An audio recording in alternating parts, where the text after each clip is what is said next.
देश के लिए खेलना किसके लिए सपना नहीं होता, और हिंदुस्तान की जर्सी पहनना या फिर अपने राज्य की केंद्र शासित प्रदेश की जर्सी पहनना सबका सपना होता है। लेकिन जो शख्स आप देख रहे हैं ये होनहार हैं और देश के लिए भी खेल चुके हैं, मेडल भी हासिल कर चुके हैं। आज भी इनमें कला जो है वो कूट कूट कर भरी हुई है और एक स्पोर्ट्समैन है। कहते हैं ना कि खिलाड़ी जो है उसका जीवन संघर्ष से भरा होता है, लेकिन आज इनके भविष्य के लिए कोई नहीं सोच रहा है। काफ़ी ज़्यादा परेशान है, लेकिन आज भी मुफ्त में बच्चों को सिखाने का काम करते हैं। इनसे जानने की कोशिश करेंगे, कितने साल हो गए आपको कराटे खेलते? 35 ईयर्स। कहाँ से शुरुआत की? MA stadium. क्या जहन में क्या आया था कि मुझे कराटे में ही जाना है, मुझे कराटे सीखने हैं? मेरे पापा का सपना था ये कि ये अच्छा कराटे फाइटर बने। उन्होंने ये नहीं सोचा था कि ये मास्टर बन जाएगा। मैं स्कूलों में करवाता हूँ, प्राइवेट स्कूलों में। तो मुझे उसके बाद मेरा शादी हो गया 2008 में। तो शादी के बाद तो बंदे का पैसा चाहिए, और पैसा इसमें बनता नहीं था। स्कूलों में जाता था, कोई स्कूल 1000 रुपये देता था, 500 देता था, 400 देता था प्राइवेट स्कूल।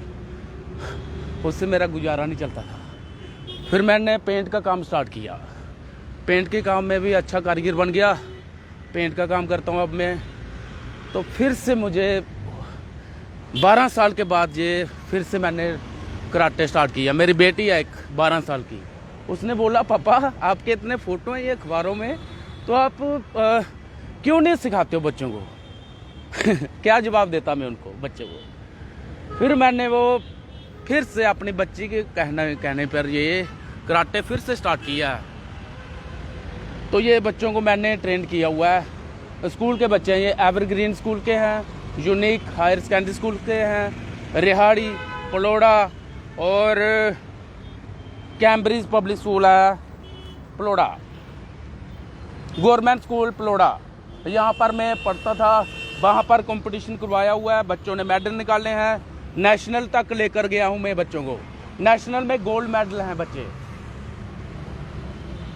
और एक भानु प्रताप सिंह स्टूडेंट था मेरा, वो भी डीएसपी है, उसने नेशनल में गोल्ड मेडल निकाला। तो परसों मुझे मिला तो बोलता है सर अब मैं आपका स्टूडेंट हूँ। माँ यार कौन? बोला भानु प्रताप सिंह। माँ यार तू तो डीएसपी है बन गया। 4 स्टार लगे हुए उसको, और नेशनल में गोल्ड मेडल निकाला उसने। लेकिन आप पेंट का काम कर? मैं पेंट का काम कर रहा हूँ क्योंकि मेरा उम्र हो गया है 46। सरकारी नौकरी के लिए कभी कोशिश की आप? कोशिश किया मगर नहीं, कुछ नहीं हुआ। उम्मीद नहीं थी कि मिलेगी नहीं, या हार चुके थे संघर्ष करते करते? हार ही चुका था, क्योंकि फॉर्म भरता था, नंबर आता ही नहीं था। और नेशनल में भी गोल्ड मेडल है मेरा। आज बुरा लगता है कि जिस कराटे को आपने बचपन में चुना आपके पिताजी के कहने पर, आज वो कराटे आपके साथ है, लेकिन जीवन में कोई भविष्य आपके साथ नहीं। भविष्य नहीं है मेरे साथ। और फिर भी मैं हारा नहीं हूँ। गरीब बच्चों को फ्री ट्रेनिंग करवा रहा हूँ। जो मैं नहीं बन सका उन बच्चों को बढ़ाऊंगा मैं। तो आज परिवार कैसे चला रहे हैं? आपने परिवार, बेटी भी है, पेंट का काम कर रहा हूँ। मेरी घर वाली क्या बताऊँ मैं आपको, वो घर में काम कर रही है, वो भी मेहनत कर रही है। उनका क्या कहना होता है जब वो देखती हैं कि आप बच्चों को सिखा रहे हो और आप खुद इतने अच्छे प्लेयर थे? वो भी अब हार चुकी है ना, बोलती है कि आप कराटे मत करो, मगर मैं करना चाहता हूँ। बीबी मुझे बोल रही है कि मत करो, क्या दिया कराटे ने आपको? मान नहीं, मैं बच्चों को भविष्य बनाना चाहता हूँ। जो लोग नशे की ओर हैं उनका नशा छूटे और कराटे स्पोर्ट्समैन में आए, और अच्छा doctor, engineer, police, army, navy, केएस अफसर तक जाएं। वो मैं उनको बनाना चाहता हूँ। गरीब बच्चों को फ्री करवा रहा हूँ, और ट्रेनिंग कैंप लगाया हुआ है बाहू फोर्ट में, फ्री ट्रेनिंग, कोई फीस नहीं। बच्चे अभी तक दाल फुल्का चाहिए, रोटी चाहिए, मकान चाहिए। अभी मैंने मकान बनाया हुआ अपना, मगर उस पे छत नहीं डली है।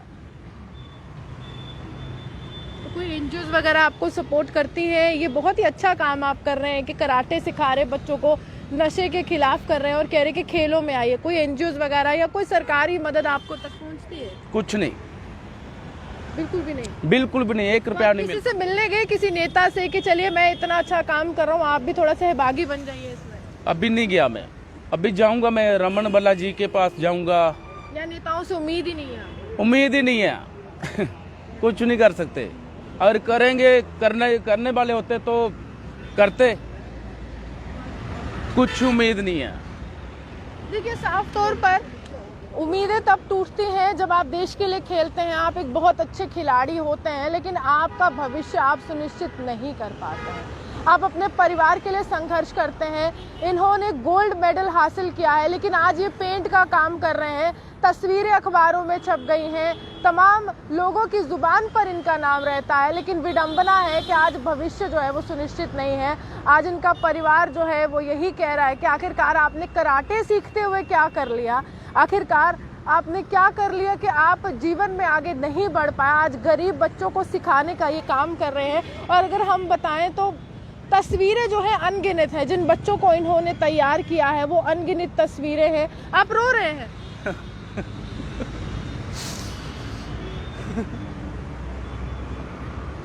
किसको दिखाऊं मैं रो के?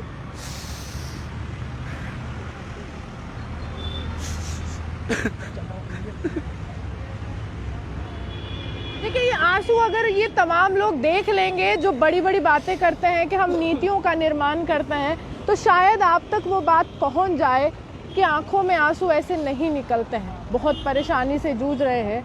आज इन्हें खिलाड़ी, मेरे स्कूटर में तेल नहीं है, मेरे जेब में पैसा नहीं है।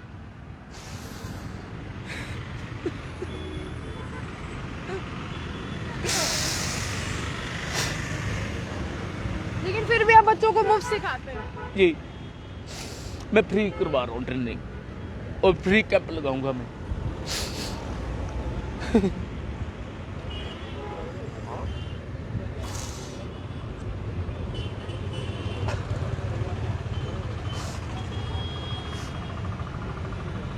ये आंसू जो है अपनी कहानी खुद बयां कर रहे हैं कि देखिए, ये मुफ्त में सिखा रहे हैं बच्चों को, लेकिन वो तमाम नेता कहाँ हैं जो बड़े बड़े भाषण देते हैं। अभी कुछ दिन पहले अगर मैं कहूँ दिव्यांग दिवस था, तो दिव्यांग दिवस पर तमाम देश के जो बड़े नेता होते हैं, पूरा वर्ल्ड वाइड इसको मनाया गया था, विश्व स्तर पर तमाम प्रधानमंत्री, राष्ट्रपति, विधायक, हर एक जिले में इस स्तर पर कार्यक्रम हुए थे कि दिव्यांगों की बात की गई थी कि आत्मसम्मान कीजिए, अपनी सोच बदलिए। देखिए, वो भाषणों में अच्छा लगता है, लेकिन असल में सोच किसी की नहीं बदलती है।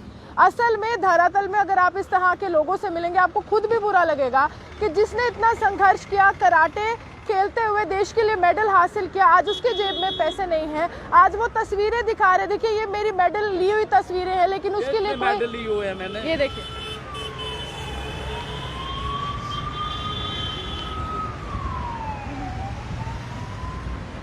ये तमाम तस्वीरें हैं। मिस्टर सतीश बाबू फर्स्ट डिग्री ब्लैक बेल्ट हैं ये। अब इससे ज्यादा हम क्या कहेंगे कि इस बुलंदी तक पहुंचे हैं कि शिखर छू लिया है, लेकिन शायद आर्थिक तौर पर वो बुलंदी नहीं छू पाए जहां परिवार का गुजारा ये कर सके, जहां ये अपनी बेटी को खाना खिला सके, अपनी पत्नी की तमाम ज़रूरतें पूरी कर सके।